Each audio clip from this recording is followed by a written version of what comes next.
Early exchange, shaping policy, advancing development. People have divergent views. Some say the beginning of a building, which is the foundation, can be very rough. And perhaps that's why some Nigerians are not yet feeling or not yet having the benefits of the renewed hope agenda, which the president is seeking to pursue.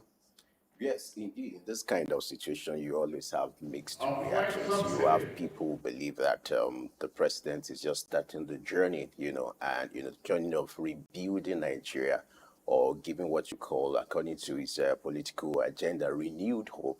There are some on the other side who believe that 1 year is enough for him to give a resounding performance, and you always have mixed reaction in this kind of situation. But whatever it is, it's also important for the president to also let us know what he's doing, which is why a day like this is very crucial. And I'm happy there's a plan for the president to reel out some of his scorecards for the last 1 year.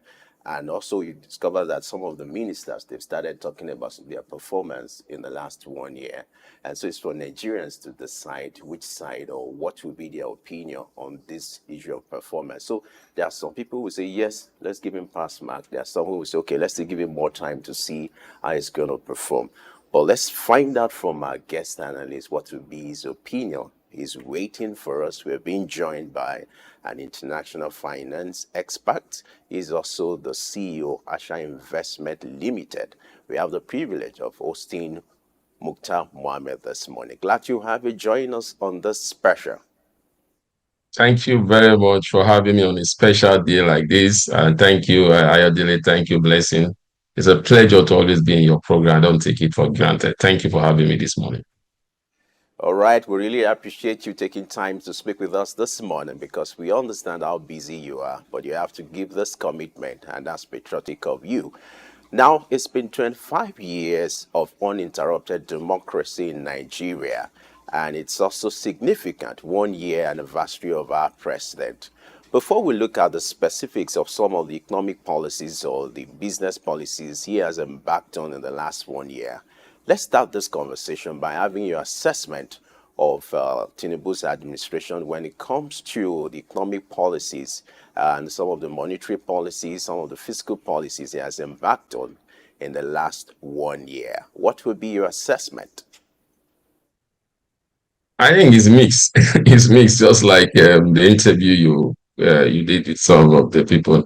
It's very mixed. And if you look at the ministerial briefing, most of them are still telling us what they plan to do. We're going to do this, we're going to do this, we're going to have the gas, local manufacturing of spare part, we are going to do this, we are going to commission this, we are working on this. So it seems to be that we are still laying on promises.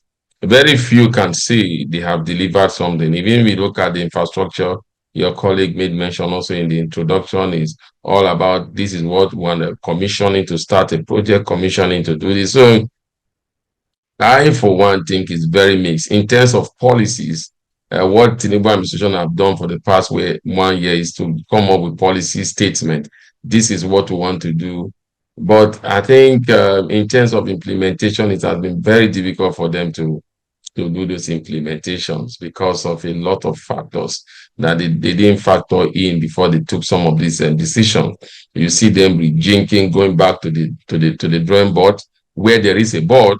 In some cases, there's not even board, so there's no need to. There was not even a drawing. So board, there was no drawing. So sometimes they go back and start drawing after in an empty board. So for me, it has been mixed. It has been an administration that wanted to hit the ground running, but was not prepared to hit the ground running. What I mean by that, the president came up with two very, very critical economic policies on his first 1 month in office, and that policy has not really have the kind of positive impact everybody expected to have on the Nigerian people. And those two major policies that have driven Nigeria economy to where it is today is the removal of fuel subsidy and also the liberalization or the floating or the market forces determine the price or exchange rate. So those two policies have really brought Nigeria to its knees. not just Nigeria as a country. I mean, the populace, especially the downtrodden, especially the very, very poor. The cost of living has gone up like it has never gone up before. And when I talk cost of living, every area, you're talking about transportation, you're talking about housing, you're talking about electricity, you're talking about everything has gone up. So, and yet, the earning ability of the Nigerian, average Nigerians, have not gone up in commensurate with the hike in terms of some of this policy has brought to us. So it's very, very mixed. Like your colleague also said, these two policies were very good policies, but implementation has been very, very poor. I can say it very, very poor on those two policies. We said we will not pay subsidy, but if you look at it now, it seems we are paying subsidy, but maybe not like it used to be before.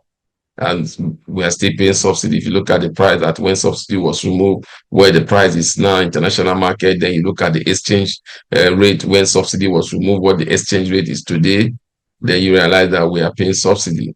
So it has been very, very tough. A very, very tough 1 year for President Tinubu. I, for one, am not surprised with what he has gone through for the past 1 year, because for the past 8 years before he came to power, I say it without no apology, the Nigerian economy was in a state of comatose. There was no economy. What we had then was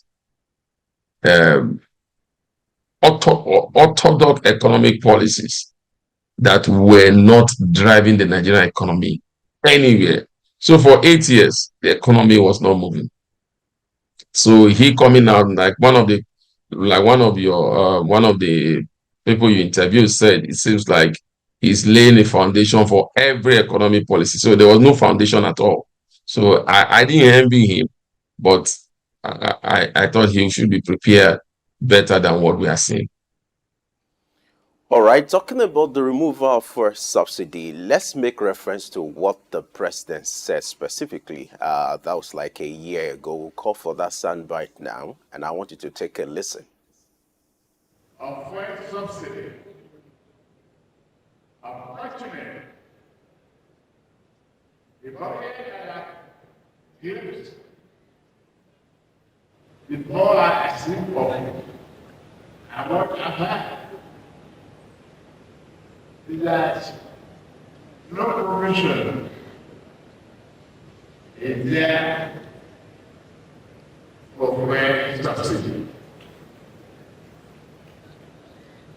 The fuel subsidy is gone.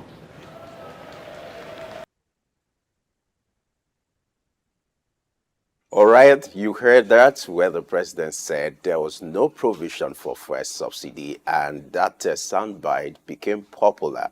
Fuel subsidy is gone, and you could see from the background that Nigerians reacted. They gave him applause for that.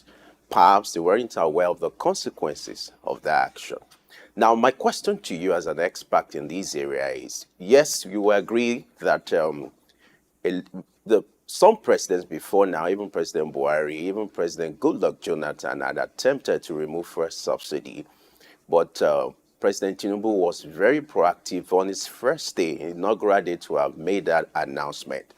What do you think actually went wrong? It seems virtually all the presidents agreed that, yes, or the experts have been calling for the removal of fuel subsidy. That is done already now, so we can't go back to that. But the issue is, what went wrong? You talked about the implementation. What should have been done differently, and what are the lessons from this? Because the removal of fuel subsidy has brought us to where we are now. In fact, according to the Nigerian Bureau of Statistics, it has increased, the pump price by over 150%. Talk to us. What do you think went wrong with this policy? Well, like you said, all previous administrations have attempted to remove subsidy, from former President Olusegun Obasanjo to Umar Shehu Musa Yaradua to Goodluck Ebele Jonathan. Even if you look at the military regime, even from President Babangida, Abdul Salam, and then all of even the President Sani Abacha. Remember the PTF Petroleum Trust Fund was, so almost all Nigerian presidents have attempted to remove subsidy. But I think the only president that would have gotten it right at a point was President Goodluck Jonathan. At the time, he was about to remove subsidy, and at that time, the Nigeria economy was very robust. We had a foreign reserve of about almost $100 billion at that time. So exchange rate would have been stable. The international price for crude at that time was about $100 per barrel, and it was planning that they could not sustain it. After some time, it would go down. So would have seen fuel subsidy gone down. I mean, petroleum price goes down. Would have seen new refinery comes in. But unfortunately, he didn't have the political will to go ahead with it, especially the current people that are in power now, were the one that led the protest to Ojota. I'm sure maybe Ayo and Blessing, maybe you were part of those protests in Ojota at that time. Everybody fell. So that was a very strong, that was the best moment that we didn't get it. What would they have done differently? When he said there was no provision, there was provision according to President Buhari then, there was provision till the end of June. There was not going to be provision after that. That's what he said. But President Tinubu said there was no provision. So two conflicting statements. That's one. Secondly, we did not look at other areas that we can help in terms of mitigating the removal of subsidy, what it will happen, the cost in terms of cost of living. Because what we see in Nigeria is that after the president made that statement, price of goods went up, price of transportation went up. And at that time was when they started talking about CMG buses, with gas, a lot of things that will bring down the costs. So it was not a clear-cut, thought-out policies. It was a good policy, but some of the advisor of the president said, that speech of fuel subsidy is gone was not part of the speech that was given to the president. It used the pulse of the moment and said it is gone because they wanted it to be going, it would have been gone, but they wanted to sit down and drive a roadmap because they know the Nigerian economy is largely driven around subsidy, especially transportation. So everything that affects transportation affects goods and services. Now that was what I thought they should have done, to look at, if we are removing subsidy from this area, what can we subsidize for the Nigerian people? There is no government in any part of the world that does not pay subsidy on one item or the other for its people. But it must be a realistic subsidy, not the type of subsidy that we saw happen in the case of petroleum. So that's why I was totally against it, because it was a Ponzi pipe to make people overnight billionaires, and it was ensured in a lot of corruption. So, and is the key driver of the Nigerian economy. You do not begin to subsidize something that is driving your economy, because you want to earn enough revenue from that source to be able to drive other areas of your economy. That was most of the reason why I was against fuel subsidy, and I am still against it up till now. But I'm saying that if we have to do it, we must try to take a bite somewhere while we gain in one other area, because our economy is largely driven by PMS. Largely driven by PMS, because our major means of transportation is largely driven by PMS. In terms of movement of people, in terms of movement of goods, it's not like the developed world where you have railway that are driven by gas. You have some cars that are gas driven and that, but here in Nigeria, almost every means of transportation, especially in the rural area, which happen to be the food basket that supply to the urban area. So for me, that is what they did not get right. All All right, moving to some of the policies that were made by the president within the first year of his administration. Subsidy was on the very day of inauguration, and then within the first 1 month or so, we saw the floating of the naira. Can you speak to that and what has been the implication over? You mentioned a little about it, what the rate is right now compared to what it was before the floating of the naira over the past 1 year. Speak about that Yeah. and what you think could have been done differently or in line with that policies, some complementary policies that would have helped it achieve the intention of the president. Okay, number one, you don't leave your currency to market forces. What you do is that you allow market determine rates. Now, market determine rate has to do with the real value of your currency. What is the real value of your currency? You must know what the real value of your currency is before you float your currency. Now, I said it before the floating of the currency, and after the floating, I said, the problem is not the floating of the currency. The exchange rate volatility that we saw was not because the currency was all about control, that is fixed currency. This type of challenges that we saw was largely driven by lack of liquidity.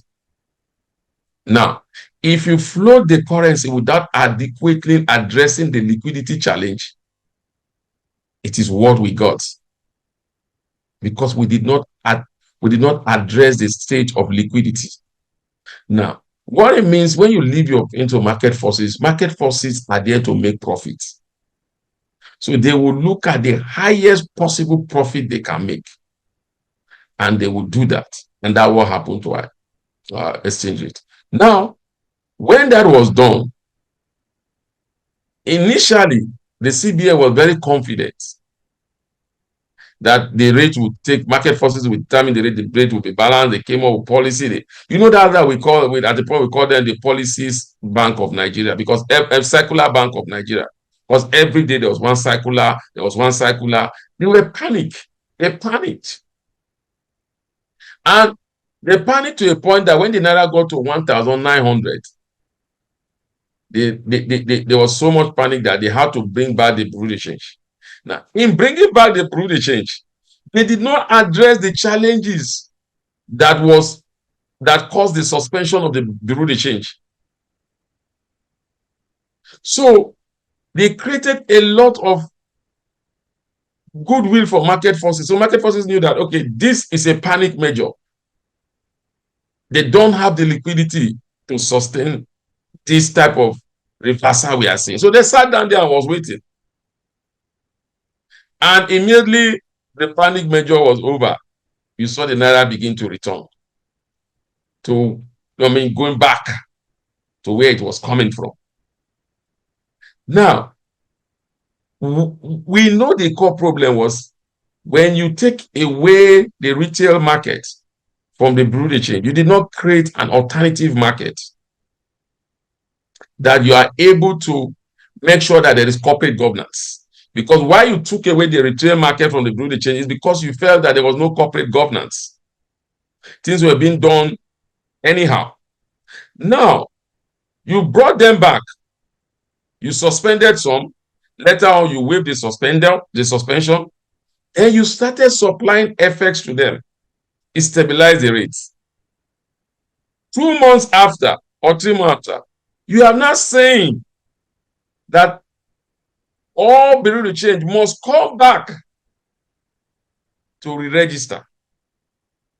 So that is, for me, the major problem. That was what you should have done first. Then before you start to supply liquidity, but there was panic because the HLA was hitting almost 2,000. So that's why I'm saying that most of the policies we have seen in the current administration, economic policies, are trial and error.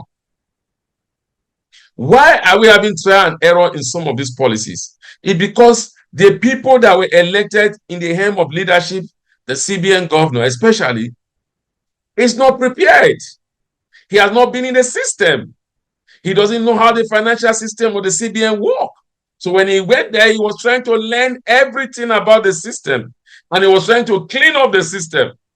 But when you want to clean up a thing that you don't know so much about, and you are coming up with panic measures because the populace, everybody was crying, and the government needed to do something fast. So you could see a challenge that have to do with capacity and liquidity. Once you have those two challenges, it's always difficult to move an economy forward. So that, for me, if you wanted to float the rate, have liquidity. It's like your station. If you have a share listed in the stock exchange, you know when your share is undervalued. And what do the directors or the owners of the company do when their shares are undervalued? They go in and buy what we call share buyback. That creates confidence. So a situation whereby you see that your exchange rate was battered and it was grossly undervalued, the way the CBN would have intervened in the market is to come up with more liquidity into the market, drive down the price, the exchange rate price, then look at what is really causing this volatility. It's because 80% of what we consume as a nation is imported into this country. So what would they have done differently again is to go to the physical side and say, you know what, you need to take a bite off your revenue. The exchange, the custom duties is high. Can we fix it based on the real value of the naira? We'll take a bite off our revenue, but our people will be better for it, and we'll be able to move the economy to where it should be. This strategy we're lacking, and that is why we are in the kind of challenge in terms of exchange rate. And if you want to do such things, the leadership must be a leadership that control aura from international investors. Now you look at the governor of CBN, the only credentials you can tie to him was he was the chairman of Citibank. Or you could say again, he was a commissioner under Tinubu. And after Tinubu was out as governor of Lagos State, what else has he been doing since then? Who has called him? Where has he worked? What has he been doing? Which business did he run? The capacity was lacking. And so international investors seems not to know more about him or what to expect of him. So that is why no matter what the president tried to do, international investors are not coming because they have not yet built their confidence on who is the helm of affairs in terms of the monetary policy side. That, for me, is our greatest challenge. All right, but before we leave the subject of subsidy removal, earlier you talked about the pains, but now let's look at the gains, because there are two sides to a coin. Would you say in the last 1 year we've recorded some gains, knowing fully well that removal of first subsidy has also helped to increase government revenue rather than depending on CBN ways and means to finance its expenditure? What would be your take as regards the gains of the subsidy removal in the last 1 year? Ayodele, you hit it. You just said one of the major gains. Revenue has improved. You listened to the Minister of Finance saying yesterday that they have enough to even pay off their debt if they want to pay it off. Revenue has improved. But the revenue have not improved commensurate to the suffering of the people. What I mean is that the 3 tiers of government have enjoyed so much revenue, but those revenue have not had impact on the people. So that's why the people are not seeing the value of the removal of the subsidy. They have shared so much like they have never shared before. But yet, the life of the average Nigerian is still downward. 1, that is it. 2, yes, it has tried to attract investment, but it has not really done so much in terms of attracting investment, because what that removal was supposed to achieve was to drive more people into importation of refined petroleum products, or get people to want to build refineries instead of importing. Now, with the refinery site, you could say Dangote is there, but remember that it didn't just start now, but again, he has to take the glory because it's during his administration that we are hearing that very soon we will not be importing fuel. The Bua refinery is also ongoing. We have about 2, 3, or 4 modular refineries going. For me, that is a major, major game changer, which will definitely have a strong positive impact on our economy. Because let me tell you one thing, Adele. Most of the FX pressure on the naira is largely driven by importation of refined petroleum products. Once that is taken off, the pressure on the naira will automatically go down to almost over 50%. And that means the demand will go down by 50%. That is also going to be a big game changer. And not to forget that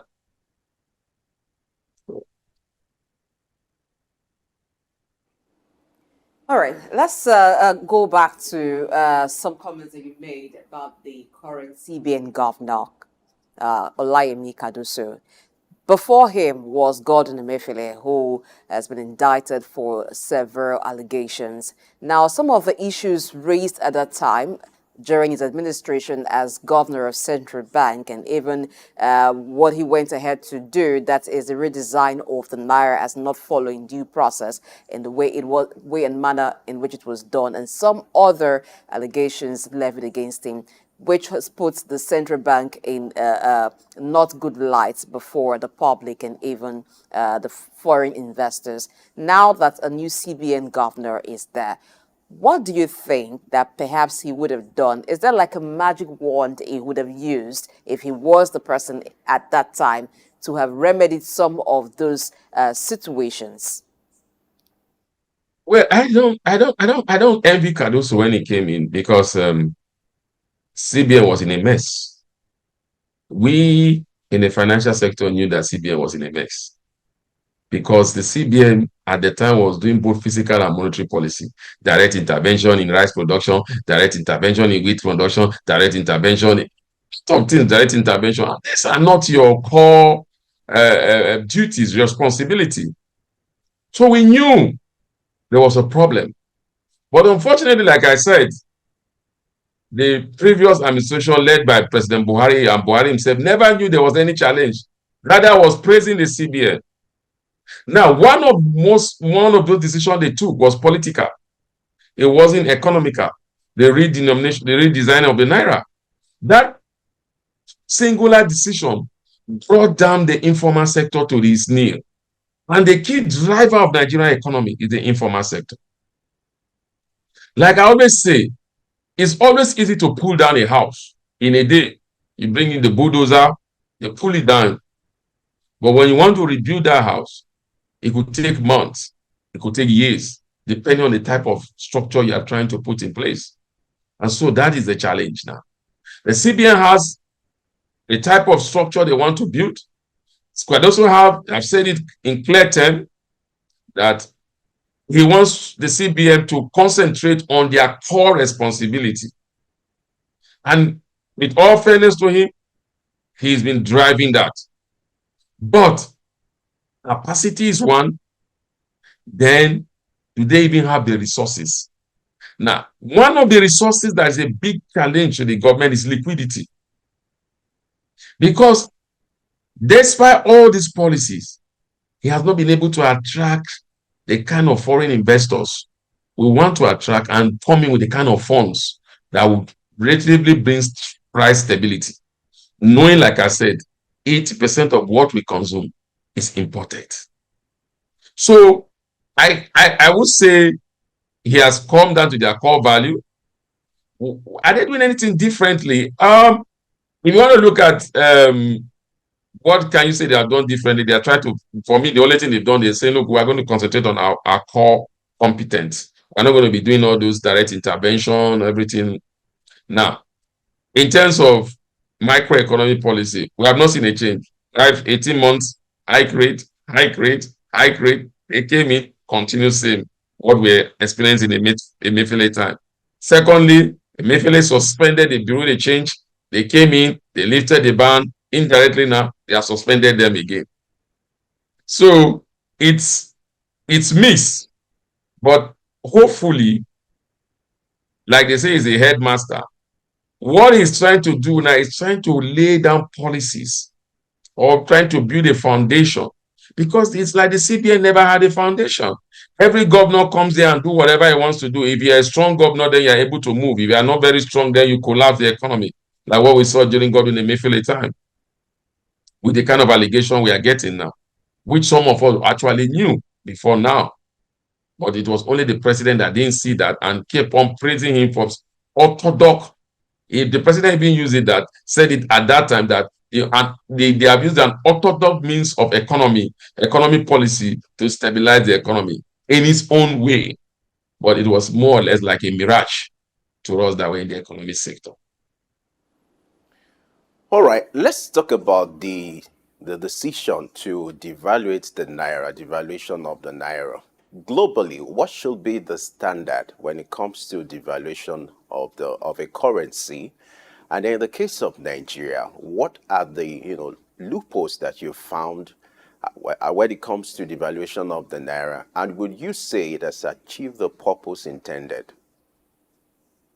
One, devaluation in itself is not suicidal if you are meeting local production.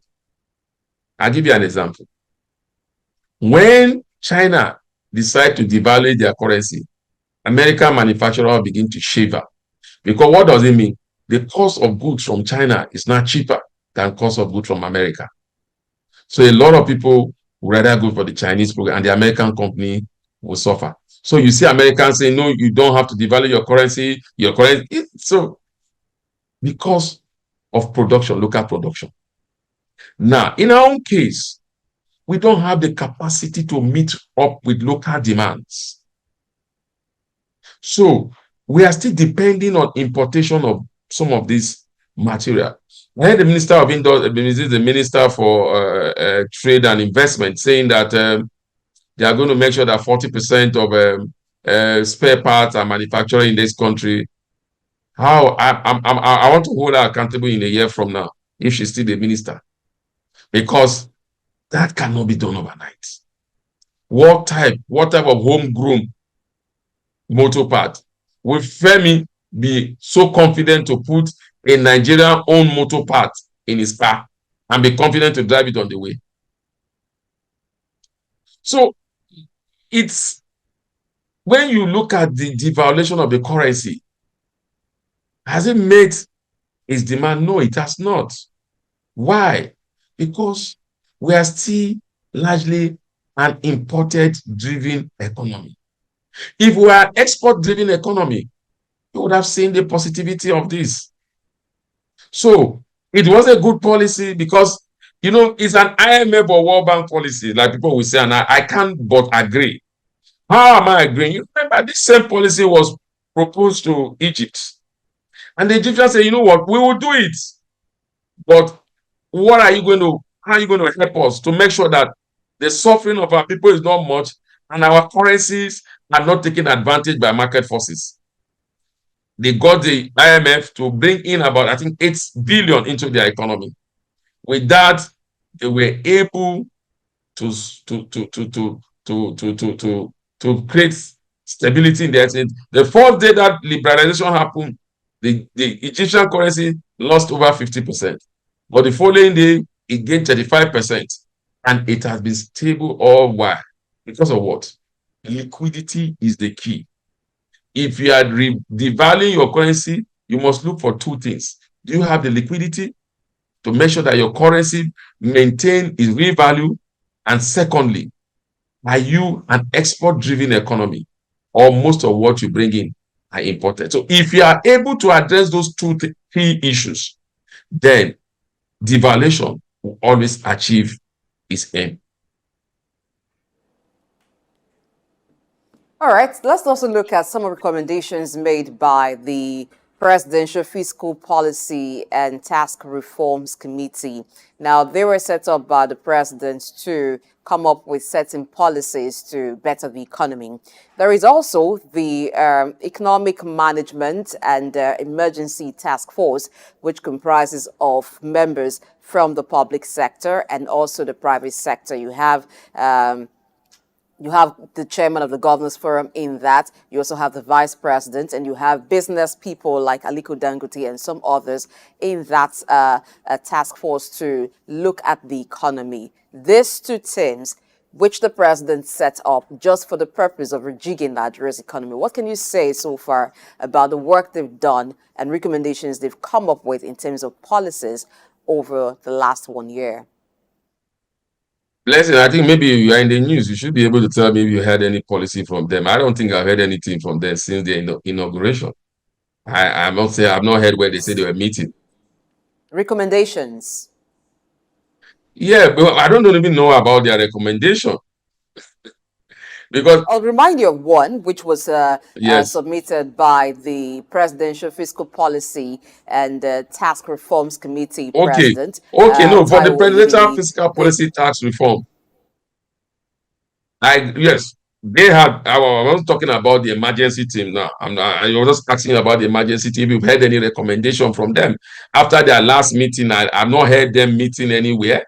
I've not heard that they met. And remember that people like us said, how do you get these businessmen to come and sit down with you in a day to drive up when you say the emergency committee? Because you're having an Aliko Dangote today is in Kigali, next tomorrow is in Europe, the other day is in America. How do you get him to sit down? You have a 10 that is going around the whole world. How do you get him to sit down? We made all this, saw all this, and we say, look, you must come up with a strategy. We've not heard anything from that. After that committee was set up by the president. The only committee that we seem to hear, the Nigeria Economic is in the Economic Management Team, which for me is one team that I have never been impressed with, because what you have there are governors and the vice president as their chairman. And most of these governors, how many governors are run a business? Most of them are public servants. From public servant, they become the civil servant. From civil servant, they become governors. Very few of them. And those that you see, those very few that have run business, you can see what they are doing in their states. You are looking like a state like Abia State. You are looking like a state like Enugu State. You see how these people are driving the economy of their state, looking inwardly, because they have been a private sector driven people. Even in Ogun State, you could say it, even if you could have some little bit of complaint. Even on Osun State, that we say we have a dancing governor, you could see how he's trying to make sure that his people are being well inwardly. But when you look at other states where you have people that have been senators before become governor, senators before becoming government, answered, what have you seen from them? Nothing. Nothing. That's what is coming from there.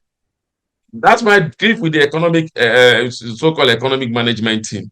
Then when you look at the tax reform team, fantastic work they've done by a man I highly respect. He has done a good job, but 1 year after, there's no implementation of most of those things. They've not been able to come up with a strategy. He has put up the strategy. He's looking whether governors would buy key into it so that we don't have multiple taxation. He's also looking, he was only the only person in government that came out to criticize the cyber security levy. He said, no, he doesn't think that is what the government is driving to have levies again. So that shows there's sometimes no synergy between various things that the tax reform committee is trying to do and the CBN and also the physical side. They must come together to see widening the tax bracket. Now, when you talk about widening the tax bracket, which he has recommended, you could see that he's looking for incentive for small businesses. But when you look at widening the tax bracket, when you look at government policy, it tends to tax the already taxed rather than widening the bracket to get more of the informal sector, who are the key drivers of Nigerian economy, into the space. So they have to be a synergy. They have to really come back together. You just need to go around Lagos and you go to a local government. You see this SME small business like dispatch rider. You say, no, you have left one, you are now in Ojodu Abiodun local government. You have to pay the revenue for Ojodu Abiodun local government. You come to a TLSA, you have to pay. You see those touts on the way, or they call them local government officials, harassing them to collect levies from them. So it's not those kind of people now you now say, okay, come and pay tax when they are paying so much at levies. So those are the challenges that the tax committee is trying to address. But I don't think the governors have really buy into it because of the revenue they think will be deprived of the local government. And now, this revenue is not because it's going to be deprived them that they cannot do development. The revenue they are looking at is going to deprive them because of their own selfish agenda. So for me, that's the challenge. That make that work out. But it's a wonderful committee. If you see the work they set out to do, if you see how they are trying to empower businesses, if you see how they are trying to give tax holiday to real business, informal sector, it's wonderful. That will, if most of those policies are implemented, it will drive the informal sector. But unfortunately, we are not seeing that yet because there must be the political will and the political understanding of what they are trying to drive on. Let's look at the constitution of the economic management team. What would you rather it's made up of? Institutions, maybe like professional bodies and institutions, maybe like the trade unions, and you also have some professional bodies that may be able to drive the economy than individuals whom you have said have very busy schedules and may not have time to attend to that particular task. You hit it, Blessing. But again, if you look at that committee, we still have the chairman of the Manufacturing Association of Nigeria, which we should be at home. And like what you and I are doing today, ordinarily before now, you would have said, "Oh, come to my office. You have to do it live." Technology has made it easy for us to have meetings anywhere in the part of any place in part of the world. So, how much have they been able to sit down? Do they really believe in the vision that the president is trying to drive through them? Because if they do, because they know that every policy is going to affect their business. I keep saying it is not in the business of government to be in business, but it's the business of government to create an enabling environment for businesses to strive. While government takes taxes from those businesses to grow other infrastructure that will bring in more businesses, government earn more taxes, government is prosper in whatever it wants to do, and the people also will have enjoy prosperity. What is the two issue that government? Why do we have government? Government is created for two reasons: to provide security and create prosperity. Once it's not achieving that, then the government is a failure. So I think maybe they've not been able to see themselves as people that the government will listen to. That's why they are not really driving. Remember, they are economic advisory committee. And I like the word that Mr. former President Olusegun Obasanjo said. He said, your own is to advise. My own is either I take your advice or not. You cannot force my advice on me. So it's an economic advisory committee. So they could only advise. It's not left if the president is taking the advice. We might not know. Maybe they have been advising, but those advice are not taken by the government yet. All right, let's review the recent decision made by the CBN to increase the interest rate to 26.25%. You know, it was 24.75%. And now, according to the CBN governor, the essence of doing this or tightening up, the rate is to ensure that you control inflation. But you are aware of what is happening to inflation in Nigeria as we speak. You're aware of the rate, the soaring rate, the increase in inflation in Nigeria. Would you say, just like other climes who are also tightening up, you're aware of what is happening in UK, would you say that the results in Nigeria somehow is contradicting global economic theories? What is so peculiar about our economy? You have a double-digit interest rate. The CBN is doing its best to curtail this, yet the inflation rate is increasing. What's actually wrong with our model in Nigeria? Well, I think we are doing an economic textbook, what we read in economics. Our economy does not need, we need to begin to think about homegrown economic policies. I say it, I've said it before. What we've seen our CBN do is copy and paste. Every day they meet the hike rate, they say based on our economy, current inflationary pressures. What is causing it is different from what is causing most of the global inflation problem. Like you said, we started this race of hiking rate with the UK and the US. Today, the UK inflationary pressure has come down. The US inflationary pressure is coming down. But Nigeria 18 months since we started hiking rate is still going up. So that tells you that we have not looked inwardly to create a solution. What is the challenge? What is causing inflation in Nigeria? Like I told you, we import a lot of these goods. Once your exchange rate is high, definitely cost of goods goes up. So what do? Make sure you stabilize your exchange rates. Once your exchange rate, that's why I said that we had a good opportunity during Goodluck Jonathan time, because we have a robust foreign reserve that would have been able to stabilize rate if market forces want to make the rates go up. But we don't have that now. Our reserve is barely up to $35 billion. And if I do that $35 billion, I don't want to go to the nitty-gritty of saying about it. If we only have, we borrowed so amount, and you say we only have about $3 billion that is ours, based on the CBN auditor report, even if CBN have come out and say, no, that's not true. And we don't want to go into that, but we don't have the liquidity. We import. So what is causing our inflation? Import. And the Governor Cardoso was the first governor to admit that the current challenge of Nigeria has to do with the exchange rate that is fueling inflation. And he said, look, let's stabilize it. The little gain we saw in terms of exchange rate was driven largely by that movement we saw between the Naira and the dollar, where the Naira was able to cover on some lost ground. And then we saw that little incident based on the report that came up from the Nigerian Bureau of Statistics. So that tells you that what is driving Nigeria inflation is different from what is driving UK and US. So you don't have to go through their own policy. Now, our own is driven largely by exchange rate, like I've said. Secondly, we have microeconomic policies like removal of subsidy. So gas went up. Our transport network is all around PMS. So cost of goods goes in, you transfer it to the consumer.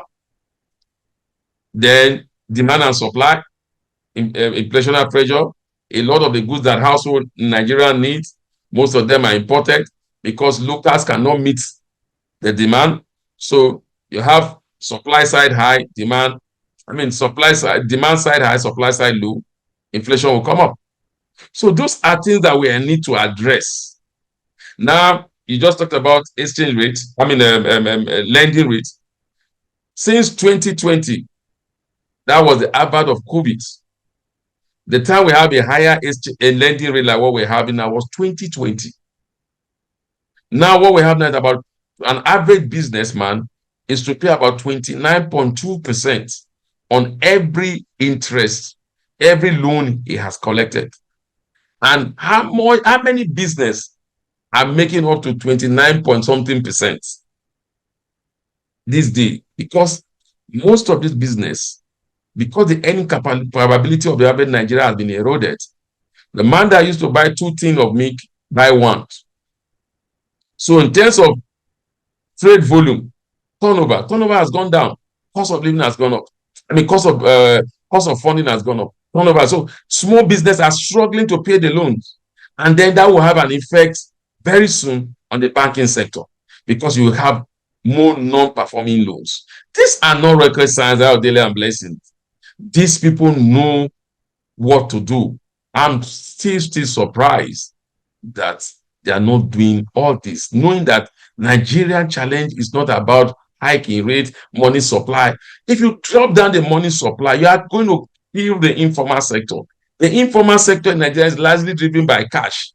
Market women no more want you to give them, they want their cash, they want to go to the market because they are going to the rural area that do not have infrastructure for transfer. This is no record science, this is it. All right, finally, let's touch on electricity. The president signed into law the Electricity Act in 2024, and that's supposed to help the power sector. And let's also look at the fallout of some of the implications of this in the power sector. What would you have thought that the president would do different, or this bill would bring differently to Nigeria than what already has been seen?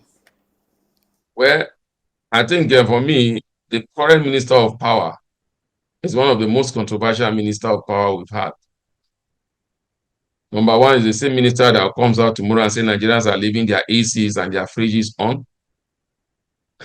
It's the same minister that came out the following day and said, no, states are not going to be able to handle electricity, so we are going to take it back because they don't have the capacity.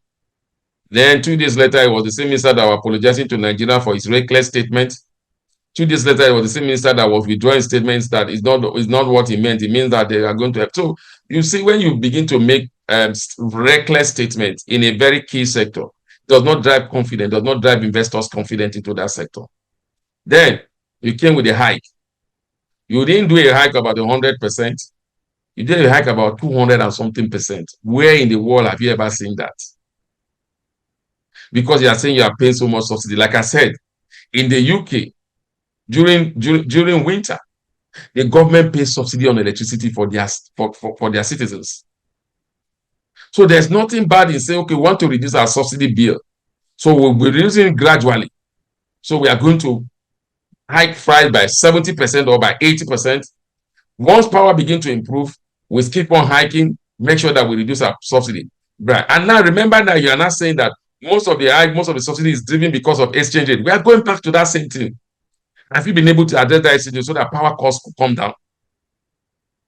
So I said it, I want to see there's no country that has high electricity tariff like what is happening in Nigeria now, especially when you're in the band A.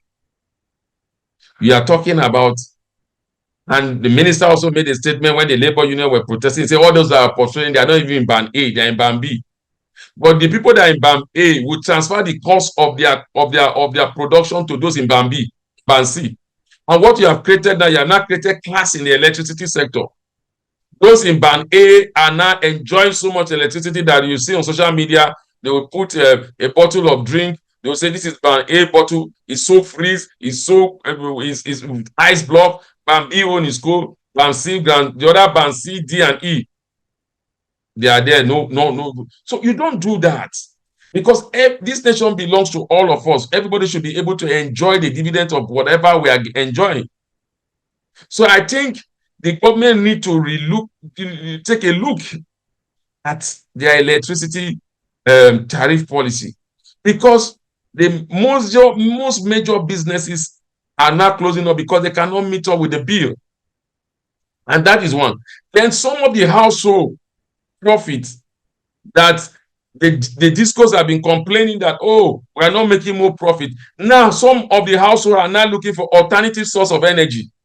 So they will still come back to that same challenge that most houses will not pay so much for electricity because they will be looking for alternative source. So the discos will still not suffer that same challenge. Tony Olumide saying that also the challenge of energy thieves. You have not addressed that too. So there's a lot. We are metering. You have not addressed it. People are still giving estimated billing when they're in band A. So I don't think we've gotten that right also, especially maybe because of the minister. I think he's not even handling it well. Remember, Labour have given an ultimatum until the 31st. We are still waiting that they must reverse back to the old price. The same government that it was easy for them to say subsidy is gone. It's over a year now. They are not saying new minimum wage come. So we are watching. All right, interesting soundbite there. We are watching. All right. Now let's look at another subject. Let's look at the single window system to ease import and export transactions in Nigeria, in which the president inaugurated a committee in that regard. What would you say about the system and the impact so far? Fantastic system. Impact so far negative because of cost of duties. You know, I just said it. Today, duty is 1,400. Tomorrow is 1,500. Next tomorrow is 1,200. You cannot run an import-driven economy like that, no matter the policy you come in with. Import duty is high. So once import duty is high, cost of goods that come to the port are high. So you cannot run an economy like that. So we are not seeing the efficiency of that policy because we are still battling import duties. So they need to address import duties. If you tell me your naira is undervalued and yet you are selling me goods at high the point of the world market forces are telling you the value of your naira, then there's a problem somewhere. So like the Manufacturing Association of Nigeria have said and other major companies have said, if for once, let us a fixed import duty. Is it 1,000 that is the real value of your naira? Fix the duties at that rate. And then you will see this single policy come on play, and then you will see how Nigeria will become a hub for importation of a lot of these goods, and that will create employment, and that will also earn a lot of revenue to the government. Thank you very much, Muktar Muhammed, for talking with us this morning, having looked at some of the monetary and fiscal policies of the Bola Tinubu-led administration over the past 1 year. We do hope that the review and recommendations as well were taken by the government, and where necessary changes need to be effected for all of Nigeria to begin to experience the renewed hope promised by this administration. We'll have that. Thank you, hopefully.